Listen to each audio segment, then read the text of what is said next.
ఈ 10,000 రూపాయల సరుకు పాడైపోతుంది అనుకుని మీరు యాదాద్రి భువనగిరి జిల్లాలో మొదటి విడత గ్రామ పంచాయతీ సర్పంచ్ వార్డు సభ్యుల ఎన్నికలు సజావుగా నిర్వహించేందుకు జిల్లా కలెక్టర్ హనుమంతరావు పకడ్బందీగా చర్యలు చేపట్టారు.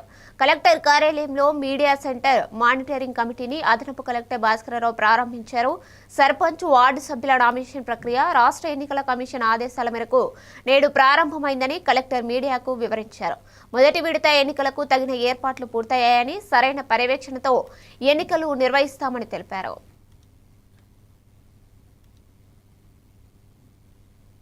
ఈ వార్డులకు సంబంధించి ఈరోజు నామినేషన్స్ ప్రక్రియ కూడా స్టార్ట్ అయింది. టోటల్గా 3,704 వార్డులు ఉండటం జరిగింది టోటల్గా. సో వీటిని ఫేజ్ వైజ్గా ఫేజ్ 1, ఫేజ్ 2, ఫేజ్ 3 క్రమంగా ఈ యొక్క ఎలక్షన్స్ జరుగుతాయి. దీనిలో పూర్తి స్థాయిలో అన్ని రకాల నియమ నిబంధనలకు అనుగుణంగా అన్ని ఈరోజే మన ఎంసీ మీడియా సర్టిఫికేట్ ఈరోజు ఇనాగ్రేట్ చేసుకున్నాం. అదేవిధంగా MCC model code of conduct సంబంధించి ఆఫీసర్గా, అదేవిధంగా మండల లెవెల్లో కూడా మనం నోడల్ ఆఫీసర్స్ నియమించి ఈ మోడల్ కోడ్ ఆఫ్ కాండక్ట్ ఖచ్చితంగా ఏర్పాటు చేయడానికి మొత్తం కూడా అన్ని చర్యలు తీసుకోవడం జరిగింది. ఈ డిపిఓ గారు, అడిషనల్ కలెక్టర్ గారు, లోకల్ బాడీస్ వీరందరూ కూడా దీనికి నేతృత్వం ఇస్తూ ముందుకెళ్ళడం జరుగుతుంది.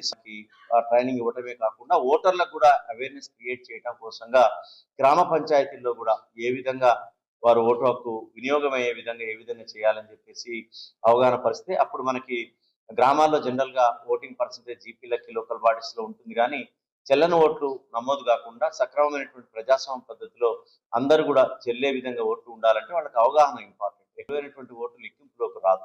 ఇంకా నిరక్షరాస్యులు మన సమాజంలో ఉన్నందువల్ల కొంత వారికి చెప్పాల్సిన అవసరం ఉంది, అవగాహన ఏర్పరచాల్సిన అవసరం ఉంది. కాబట్టి ఇది కూడా ఉధృతంగా డే 1 నుంచే గ్రామాల్లో ఇదంతా కూడా చెప్పడానికి గ్రామ పంచాయతీలో ఒక నమూనాను కూడా ఏర్పాటు చేయాలని కూడా నిర్ణయించుకోవడం జరిగింది.